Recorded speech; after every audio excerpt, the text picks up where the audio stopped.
A2theK. Coming up tonight on the Ringside Report.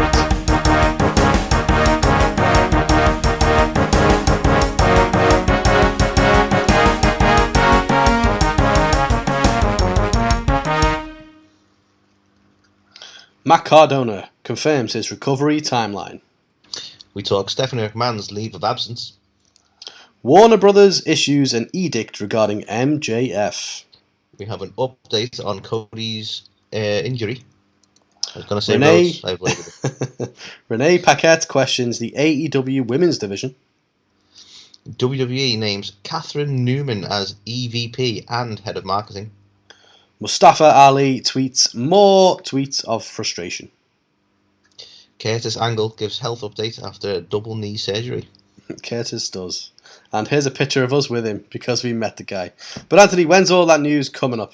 It's all coming up right fucking now. Yes, it is. So let's talk about the first one, shall we? Which is the one and only Matt Cardona.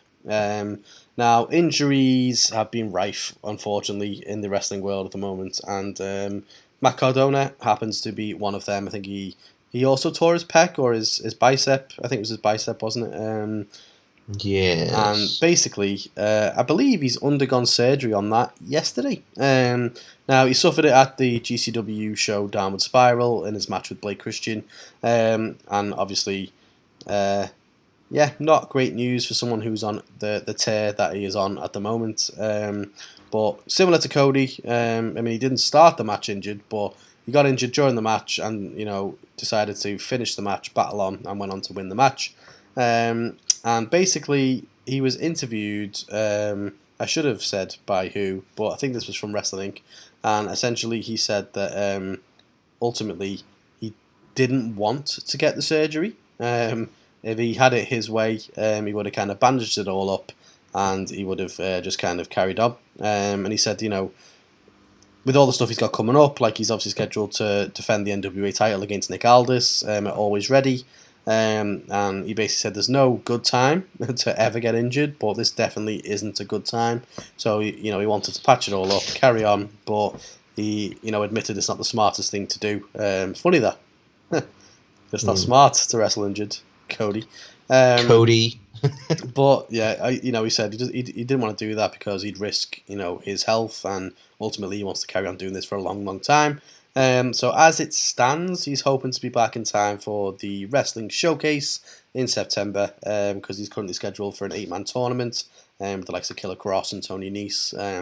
But he has admitted he's not going to rush anything, but he believes he can do it in time for that event. So, we've seen people, the likes of John Cena and others, kind of come back from injury timelines insanely quick.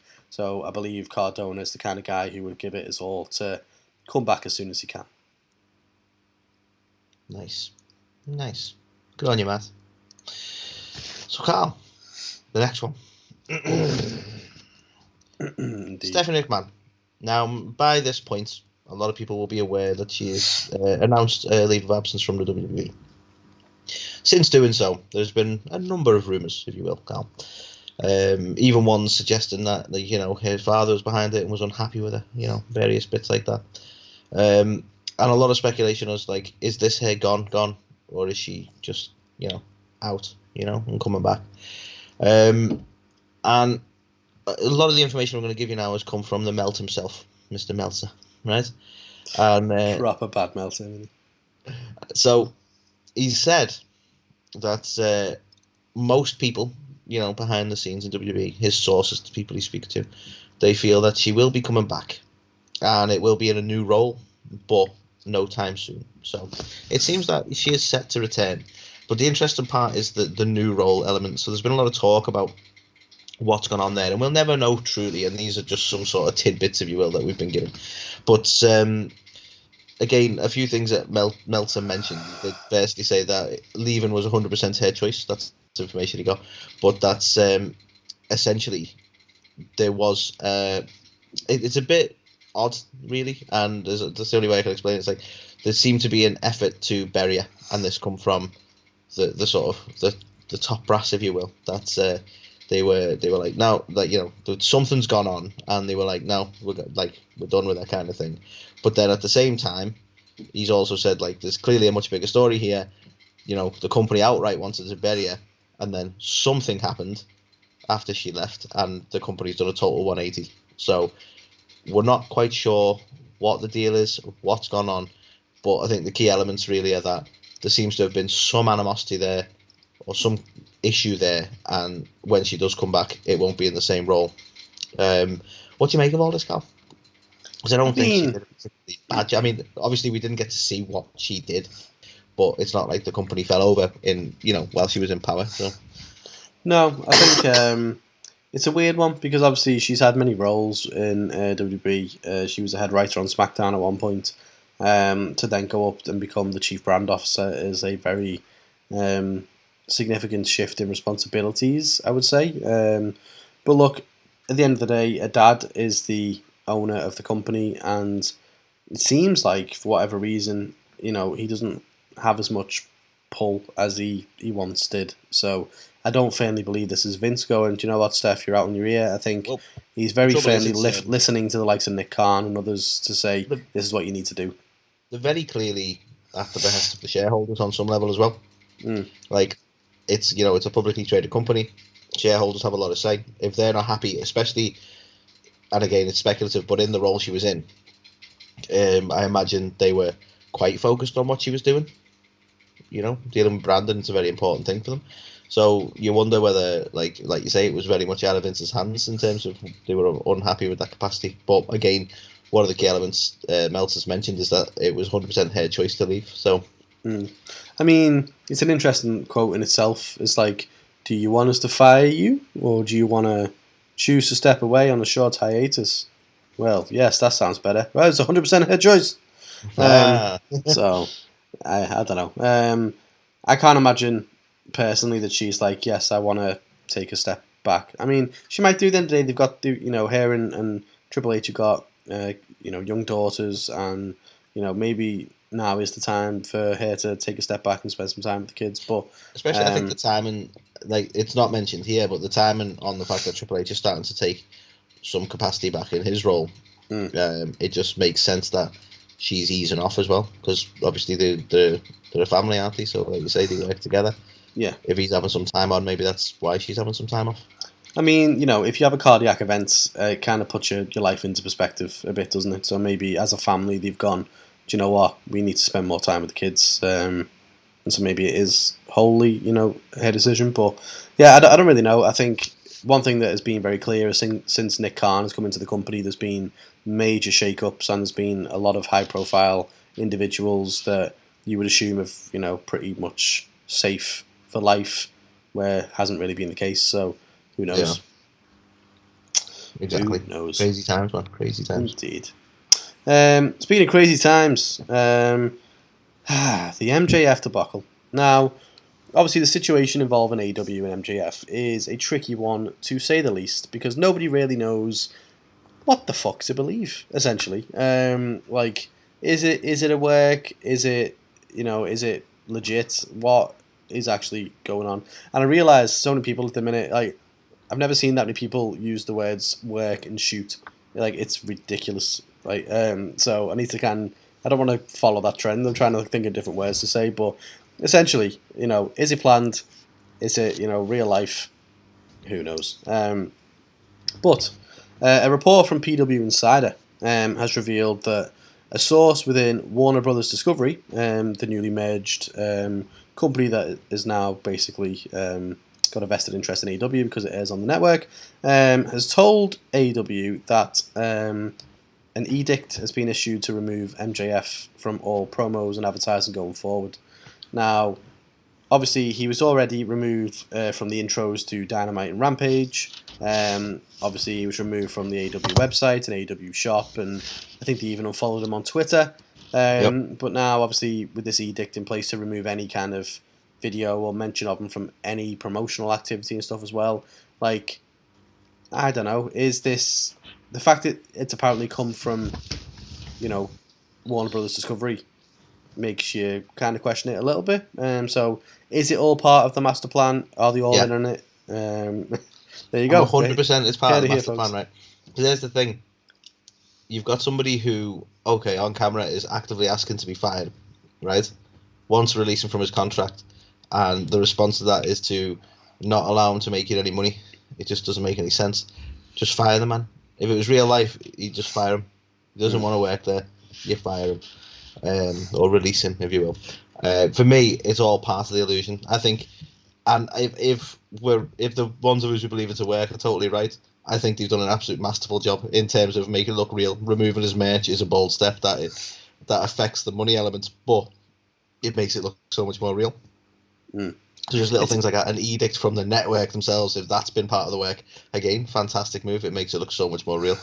Well, I mean, you've got the likes of Jake the Snake Roberts and stuff like that saying that he was, sickened by the promo and things that MJF has done, and he thinks he's really rubbed a lot of people the wrong way in the way that he's gone about this. And I think even Tony's getting some flack, because essentially this all started with a meet and greet appearance that he didn't show up to. So people are saying, was this a work? Have they done false advertising to get people to show up to pay for MJF and basically? But again, I don't know how you'd ever reveal it without going, yeah, it was a work the whole time. But I'm stuck on the idea that somebody's gone, what if they've capitalised on the fact that he couldn't be there? That wasn't he couldn't be there anyway. That wasn't the reason, but let's use it. Yeah, that kind of makes sense. We'll never know, because that would require them to then admit that it was all a work, and ruin the illusion. But for me, if it's not because we've seen him come to meet and greets people, he was at signings in Liverpool, and can be there and detest the fans. So for me, I'm if he wasn't there, I don't think it'll have been for the work. I think it'll have been for a reason, but they've just used it as part of it, Yeah. That just makes sense to me. Yeah, it's I don't know. It's definitely taken everybody by surprise in terms of how it's all kind of unfolded, how it's all come about, and I think nobody really knows for sure. Honestly, if this culminates in MJF ends up being the champion, and it becomes obvious that that was all the story, this will probably go down in AEW as probably the best story they've ever done. I mean, in terms of how convincing it was, how how many people it got talking and stuff like that, Yeah, I've said it before. I'll say it again.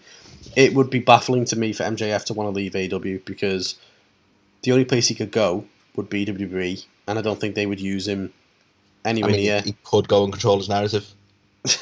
Well, the only place that he could go that people would actually pay attention to would be WWE, and yeah, he would be a watered down Miz over there, unfortunately. And that's not to say he's not as talented as the Miz, because he absolutely is, but I just don't think they would give him the platform to do that. You saw how they treated the Miz. His whole character wouldn't work for me in there, because they want him to be PG MJF, and I don't think the character would work quite the same. No, but fire me, Vince, you flipping moron.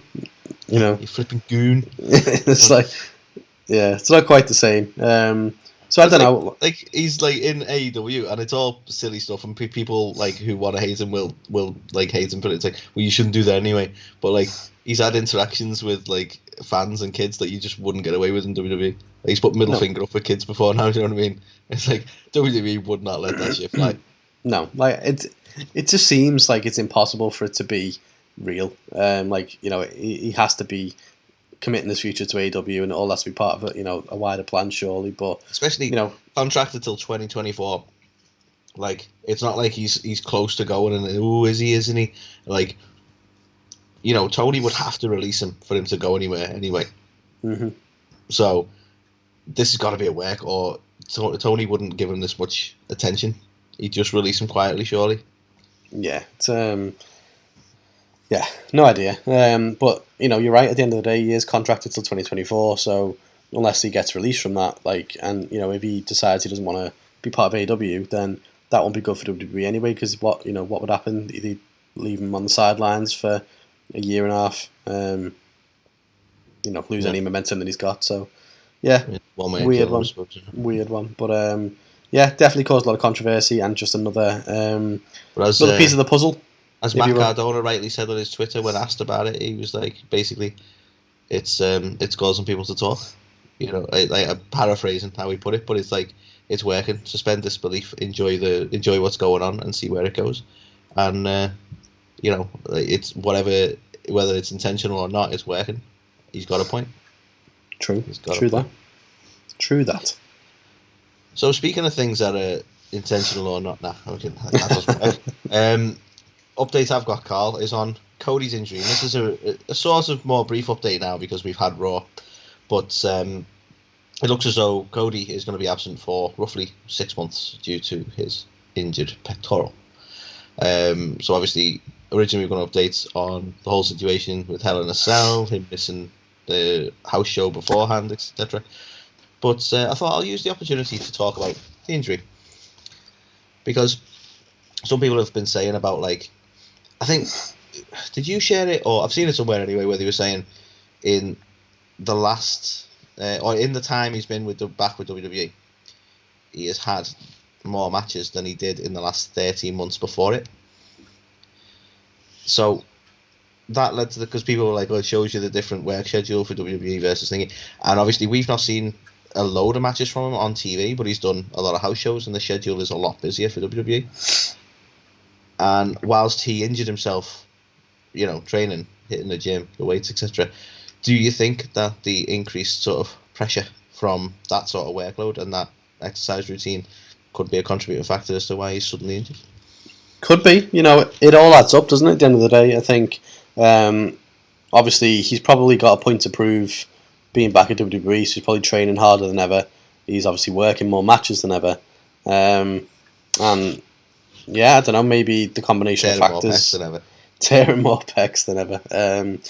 So, yeah, he's definitely had an American nightmare, hasn't he? Basically, poor guy. Yes. So do you think we're going to see the full 6 months, or do you think we're going to see a Super Cena moment again?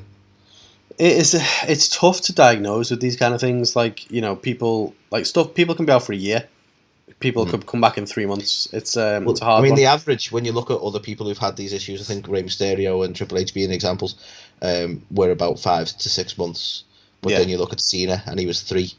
Yeah. And everyone was shocked. So you just, like you say, it can go longer, it can go shorter. It just really depends on the person. But knowing Cody's mentality at the moment and this point to prove, as you say, I wouldn't surprise me if he does everything he can to be more in the Cena camp than anywhere else. Yeah, I think he was teasing on Raw, wasn't he, that he's going to be at Money in the Bank and get the briefcase in any which way possible. Wouldn't fucking surprise me, to be fair, if he ends up winning the briefcase and does nothing. You know what I mean? Like, that'd be the most WWE thing ever, and he's just holding the briefcase and he can't cash it in until he's back and healthy. So I think we're going to see him, probably. But even if we don't, we're going to get another 7 promos. Well, yeah, but if we don't, it's ultimately going to come down to the WWE schedule. I don't think it's going to bring him back randomly. So I don't think he'll make SummerSlam, because obviously that's in August. So Survivor Series, like November time, could make that, or failing that, Royal Rumble. Come back for a WrestleMania moment, wins the Rumble. I mean, I think the best thing for Cody would be to take the time, rest up, and come back at the Rumble, personally. I wouldn't mind seeing him win the Rumble. I'd sooner that than Money in the Bank, to be honest with you. Yeah, I mean, you put yourself in Cody's shoes, it fucking sucks, because you've obviously come back to try and make this big statement and become the top guy, and you've literally been there, 2 months, and you're fucking out on the shelf for 6. Yeah. Like, return on your investments, not so much at the minute. Like, yeah, not the best look. And, considering everything he was talking about, the deal that they gave him and things like that, he'll feel massively like he's dropped the ball. The fact, as you said, before we went on the air, like, it's self-inflicted. He's done this, you know what I mean? Because I was saying Vince probably fucking loves him because he still carried on and went through the match, even though he was injured and stuff like that. And you were like, is he going to love him? He's fucking self-inflicted it, and he's had to go through with the match because otherwise he's fucked the pay-per-view, so... I mean, that's the thing. Like, they've invested a lot of money in him, and like I can totally. It's the only thing in my head because obviously, and we might talk about it more at Hell in a Cell, but it just didn't make any sense to me why you'd be already injured and choose to do the match. But then the only reason I can think around, like in my head, I'm going, well, there's so much pressure on him to perform. He's come on this big deal, with WWE. He's the guy. He's come. He's having this thing. He was going to put on a banger of a match, and there's almost this, whether anyone's actually done it or whether he's just put the pressure on himself, like, to go through with the match and make sure it was a banger, because as you say, you've only been there a couple of months and now you're injured. It kind of makes sense why he'd push himself to do it. Yeah. I don't agree with it, by the way, but well, yeah, that's we'll get onto that when we talk about Hell in a Cell. We'll get onto that. But yeah, so no, it's definitely an interesting one, and I think it remains to be seen how long he's out, and I think they'll want to rush him back, as you said, to get the return on the investments as quickly as they can. So hopefully, Dusty never used to pull this shit. Well, exactly. It's a very good point. So the next one to talk about, the one and only Renee Paquette, revealed on her. She's got a podcast as well called The Sessions. Just The Sessions. Yeah. Double entendre. Yeah. Obviously, get the oral out, as they say. But so she was chatting on an episode of her podcast, and basically she was trying to explain that to Mox, and she's like, "I think I'm going to drop the oral," and he was like, "Oh." As soon as we get married, look, you drop the oral. Tried and tested trope, isn't it? But so yeah, she was quoted as saying, "We just finished watching Double or Nothing. This is why we're delirious and nuts right now, because that pay-per-view lasted roughly 36 hours." It was a very long pay-per-view, but a great pay-per-view is what she was quoted as saying. Now, jokes aside, it was a long pay-per-view, but she then went on to say, her finger's not fully on the pulse with every little thing going on, but she thinks when Toni Storm didn't go over Britt on the way to the tournament, and then to have Ruby also lose, it would have been nice to have one of those women in that spot. Like, I'm saying, Britt is fucking great. There's no denying that. I think she's fantastic. I think she is head and shoulders at the top of that division. But to spread some of that love around as they're bulking up the division, these women are stars. Toni Storm's a star. Ruby Soho's a star. She's amazing. Chris Stanley is on her way up as well. And she makes a fucking good point, to be fair. And, we're big fans of Britt Baker. Obviously, we've met Britt. We think she's lovely. And obviously, she's really, gone above and beyond to prove her worth in the women's division. But did she need this win? No, I was actually we are recording part of the lost tapes. We covered Double or Nothing, so I'll mention it here. One of the most disappointing things for me about Double or Nothing was the having both her and Adam Cole win, just because it felt like they did it. So it's like, oh look, the couple have won. Yeah, it really pissed me off. I think on both counts, I didn't think Adam Cole needed the win, and I didn't think she needed the win. No, I couldn't agree more. It literally felt like Tony Khan owed them one for some reason. It was like, oh well, I'll make you guys win the Owen then, and it was like, well, also, why? Neither of them needed it. As a slight side note, I hate when they give belts for tournaments. Pisses me off. See, it's a fucking trophy. They're never going to wear the belt again. It's pointless. I don't. I'm on the fence with it, to be honest. I think I didn't mind the execution for the Owen, because you've got to I think Tony Khan said it was like Wimbledon, essentially, is they've got a trophy, and they get, someone else's name gets added onto it every year. They've got this one trophy that gets moved around. Makes sense. So then it also, I think it's nice to commemorate the win with something they can keep as well, because the trophy's going to move on. So I don't mind it. Or some shit. Well, all right, Kurt Angle. It was like winning the belt for the greatest Royal Rumble. See, I knew you were going to say that, right? And yeah, I said it. That, to be fair, I agree with, because you don't win a belt for winning the Royal Rumble. You win some kind of opportunity, right? So to introduce a belt randomly for Saudi made no sense. Whereas this is he got shafted. I never thought of it like that, but he got shafted, didn't he? It's like, exactly. Oh, we're gonna win a championship. Like, kind of. Yeah, the participation one. But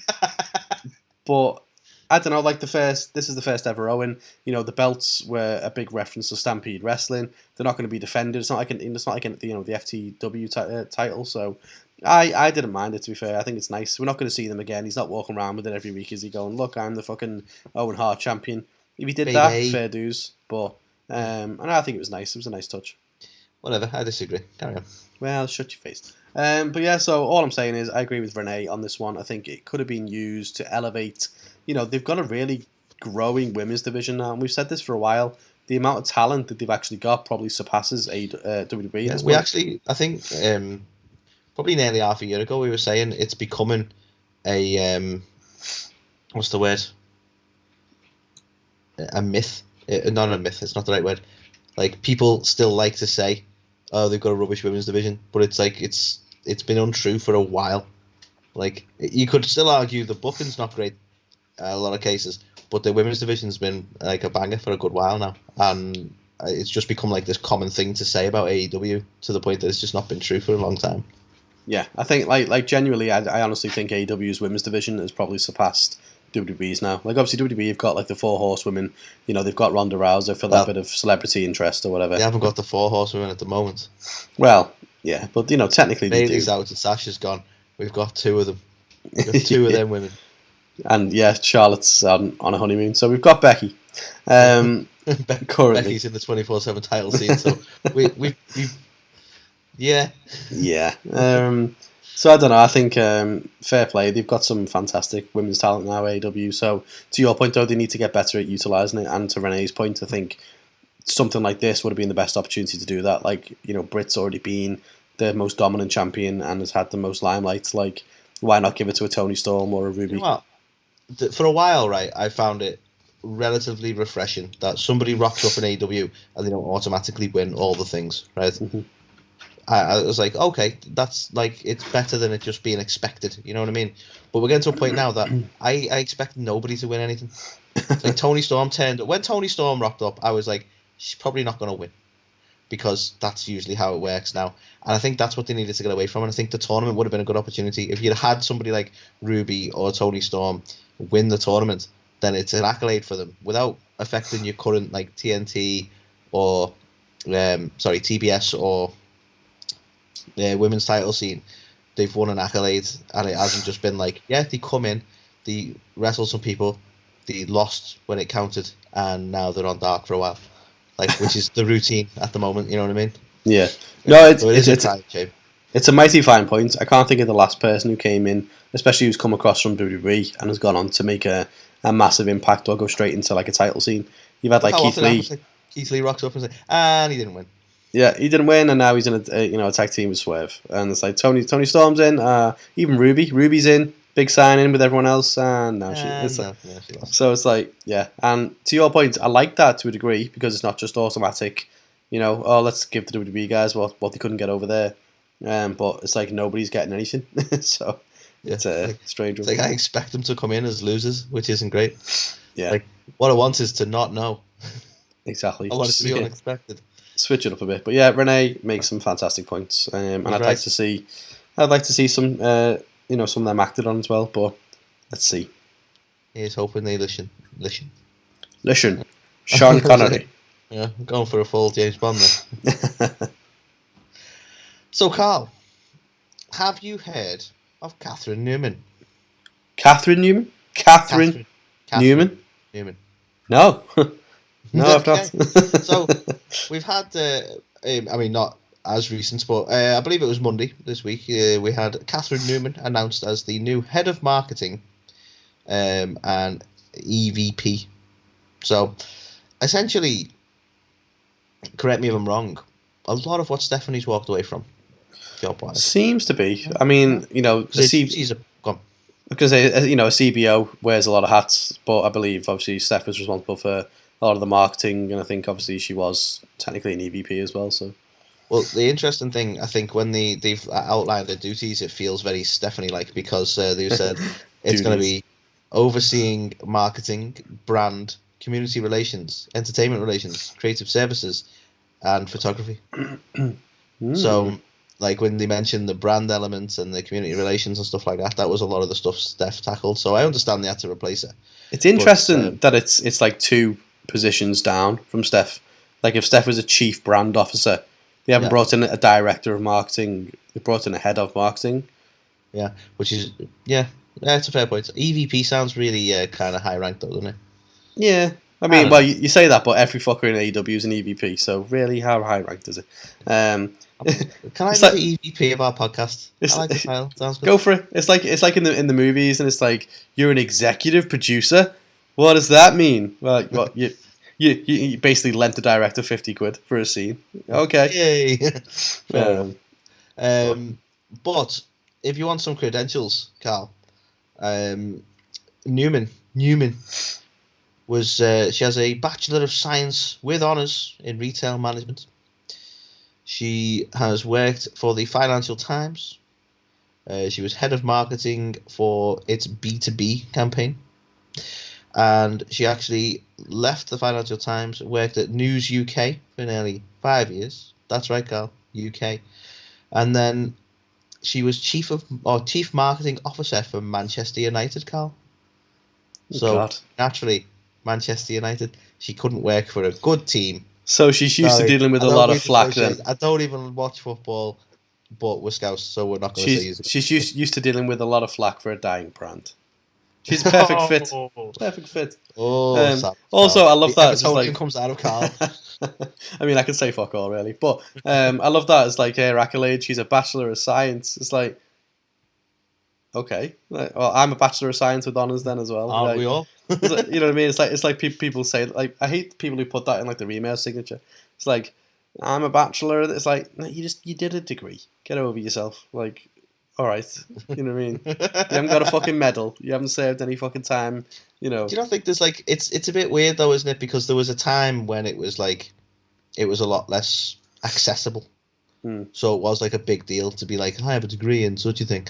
But then, to be fair, as much as you can complain about our education system, university and higher education was much more accessible to like our generation and beyond. Oh yeah, every fucker's got one now. It's too easy. Yeah, and you can get it in like anything. Yeah. Oh, I'm a master's degree in art. It's like, oh, it's past that. Can I have me coffee? Yeah, but yes, look, I've stolen that joke from someone. I don't know who it was. Yeah, but look, I'm going to make a really pretty picture on the foam. There you go. To be fair, like I got a coffee the other day and he was making like fucking pandas and everything on there as boss. See, and that's what you go to university for, damn it. So well, we went to the University of Life, goddammit. Yeah, we did. But no, you know, she sounds very qualified for the position. I found the Manchester United thing interesting because, like, whilst the in no way similar, I imagine from a marketing branding point of view, there's probably a few parallels you can take there from a sports brand to a sports brand. You know? Oh yeah, massive global footprints. So you know, she's obviously used to that. But it's interesting, really, because obviously they have. Well, you know, Steph has decided to step down from the position momentarily, but essentially you've got to ask yourself what she was potentially under-delivering on and what are the new remit of this chick. So, I mean, you've got to wonder, though, when there's, like, perceived grief for Steph for underperforming, whether this woman's going to come in with a lot of pressure to show and whether we're going to have a lot of things sort of happening on the marketing front because she needs to prove she's doing, you know? Yeah. But I mean, to be fair to her, she's got sounds like she's got a very good CV that is able to tackle it. So who owns Manchester United? I don't know, the Glaciers. I was just wondering if like she's used to dealing with the Saudi blood money kind of stuff as well. Nah, it's American blood money. I mean, just American money. No blood. It's not being proven. No, it's one of the few teams that isn't operated by Saudi money these days. But yeah, interesting to see what she's going to be tasked to do in her time with the E. So the next one to talk about, Mustafa Ali. He's at it again. He's fucking at it again, Anthony. So, well, or is he? Right. So maybe people are reading into this wrong, but basically, Mustafa Ali, as we know, well documented a few months ago, was, requesting his release, didn't want to be with the company, yada, yada, yada, basically the MJF promo, but via Twitter, fire me now, bitch. Nothing happened, and then he's back now, challenging for the US title in a match that he lost to Theory at Hell in a Cell in his hometown of Chicago. And following the match, he took to Twitter and tweeted, "I don't even know, man." Now people were like, okay, is this real? Is he saying that he doesn't know why he couldn't win the belt in his hometown and he's unhappy with the booking, all that good stuff? So that led to a bit of speculation. However, he then the next day tweeted, and again you can read into this what you will, but he said, "Main event Mustafa returns this week," hinting at the fact that he's now on main event. So many people have now jumped on this to say he's seemingly unhappy with the fact that he's asked for his release. They've said no. They're going to feature him more prominently. Had a short spell with Theory, went to Hell in a Cell, lost, and now he's back on main event. So, what do you make of it? Do you think it is? Have they given him a new gimmick of moaning bastard? I mean, to be fair, that's been his gimmick anyway, hasn't it? You know, even as part of Retribution. But I don't know. I'm just People thinking, could like, be with reading respect, too he's much. just come from a high-profile pay-per-view and was on losing effort. Like, can he really complain yet just for doing main event? Got to have some people do main event. Well, I mean, that's it. Like, normally he doesn't really pull back. He'd literally said, "Release me," you know, at one point. So, are people reading into this too much? You know, all he's really said is, "I don't know, man." So that could just be like, you know, "I'm sorry to my fans. I don't know how did I manage to win the match." And he could be genuine by saying, "Make sure you tune into main events," essentially, to watch me. But people have come to know what his vitriol tends to be, and has kind of gone, "He's angry again." So. Oh, he's going to start hacking stuff if he's not careful. You start smashing some windows and running away like a petulant teenager. That'll teach him. No, I just, I don't know. Like, I'm, no disrespect to him. If he's unhappy and he wants his release and he's not getting it, that's one thing. But it's like, well, you're happy to take the whole feud and have a pay-per-view, ain't you? So, gotta take the good with the bad. This is true. But whatever, I'm not a wrestler. I don't know. Might be a horrible experience, and he might be right to moan about it. Indeed. You can't possibly say. We can, though. And we bitch about wrestling all the time. So we'll bitch about this, too. But, Carl, the next one. And this is a shame, really. So, as a lot of people know, we're, like, well-connected and we're good friends with Kurt Angle. And we're also, like, habitual liars. Pause with him. What? Sorry, just pointing the YouTube crowd to the picture of that way. Well, isn't the picture over there? Yeah, we're both pointing that way, but I'm not flipped to you, so I'm. Way. Yeah, weird that, isn't it? Well, but I can see it. I can see it through the magic of editing. Of editing. So, our good friend Kurt Angle, who's definitely like a good friend of ours. Yeah. Right? I kid, of course. So. Now, the reason I mentioned that we met him isn't to be like, we met him, is because we noted when we met him, we got our picture with him quite early on at For the Love of Wrestling, where he attended not too long back, Carl. And we got a picture with him and we were made up. And then later on in the day, we both acknowledged that he's having to sit down for most of the pictures now. He's obviously suffering with his knees. He was this was just before he went for knee surgery, so it was a shame to see him in such pain, really. And you could see it was bugging him, and it was a long day for him. So you go, okay, you know, he's in deep need of the knee surgery. Hopefully, once he's had the surgery, you know, he can get back on the mend and he can start feeling a lot better. So, unfortunately, he's given a bit of an update. I think it was actually on his own podcast when he was saying about his knee surgery and how it went. And it's sadly not very good news, Carl. Now, hopefully he's still healing and on the mend and it will get better, but he's quoted as saying, "I'm not doing much better. It's pretty brutal, especially when you have both knees done at the same time. I've never went through anything this difficult." He also then stated, "I also have a little bit of back problem, so I can't use my back, so I'm pretty much useless.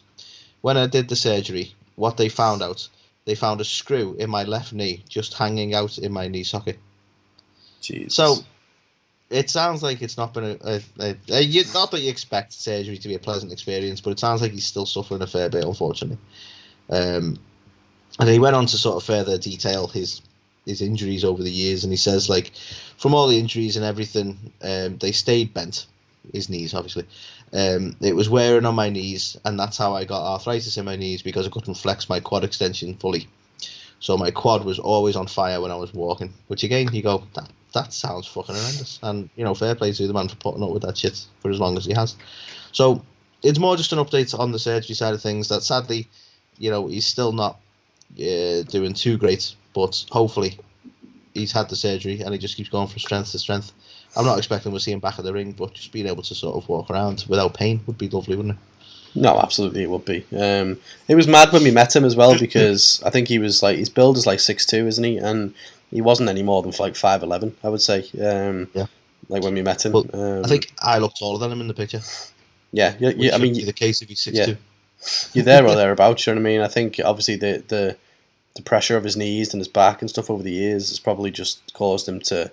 I think that's the thing. Like, I think if he was able to stand up straight and fully, he probably would have been taller, like you say. But you can see it's nagging him, like, you know. Yeah, no, it's a massive shame, and obviously don't want to put this out there because God forbid, this happens. But obviously we know Kurt has battled in the past with like addiction issues and substance issues and stuff, and if he's dealing with a lot of pain, that's hopefully his pain is well managed in a safe way as well, because he's done so well to get over his demons. And imagine if obviously he's done the right thing to try and sort his knees out, and imagine if he ends up having some kind of dependency or something again on some kind of pain medication. So fingers crossed that isn't the case, and fingers crossed he's just back to his awesome self soon, because he's legitimately one of the good guys and one of the nice guys in the business, and hopefully he's just feeling better soon. Yeah, no, I agree. So yeah, so sadly not the best update and not the best way to end the news, but we're big fans of Kurt and we want to keep the world updated on how he's doing. Indeed, huge fans. But yeah, that was another episode of the Ringside Report. A lot of things covered, a lot of big things happening in the wrestling business at the minute. Injuries, what's real, what isn't. Loads of stuff going on, and I'm sure it's going to get very interesting, even more so the next kind of week or so. So, in the meantime, thanks for joining in. If you haven't already, check out This Week in Wrestling, where we gave our thoughts on WWE and AEW for over the past week. We're going to talk about Hell in a Cell momentarily, and also talk about our time at For the Love of Wrestling, where we did meet the likes of Kurt Angle, amongst many others. So, until then, here is the one and only Griff Garrison to say goodbye. This is Griff Garrison, and you're listening to A2theK. A2theK. A2theK.